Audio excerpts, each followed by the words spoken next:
In today's video, I'm going to show you how to fix please close interception before starting the game error, step by step. That error is your game's anti-cheat refusing to start while the interception input driver is present.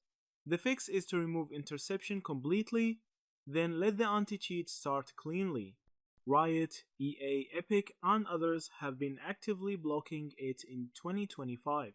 So even having the driver installed, not just running, can trigger the message. Begin by fully closing any tools that might have installed interception in the first place, such as keyboard, mouse remappers, macro or acceleration utilities, or input hooking mods. Then do a clean uninstall of the driver using its official uninstaller. Download the interception zip from the project page, open the command line installer folder, run command prompt as administrator, change directory into that folder, and execute install interception.exe.uninstall. Then restart your PC. Those are the vendor recommended steps and they resolve the error for most players.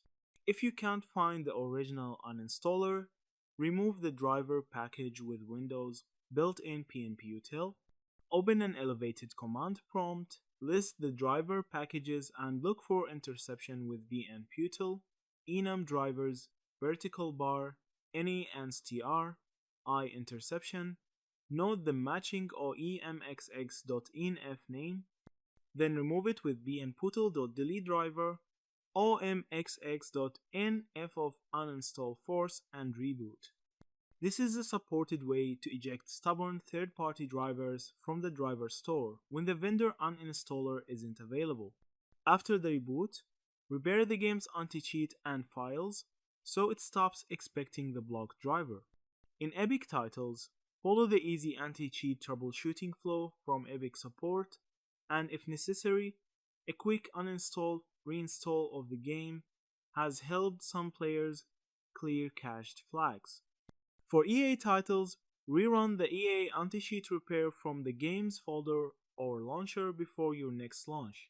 This refreshes the anti-cheat services after interception is gone. If the game still complains, it usually means traces are left behind. Very rarely, forum fixes suggest deleting keyboard and mouse filter files by hand in System 3.2. That can work, but it's risky because removing the wrong file can disable your input until the next reboot.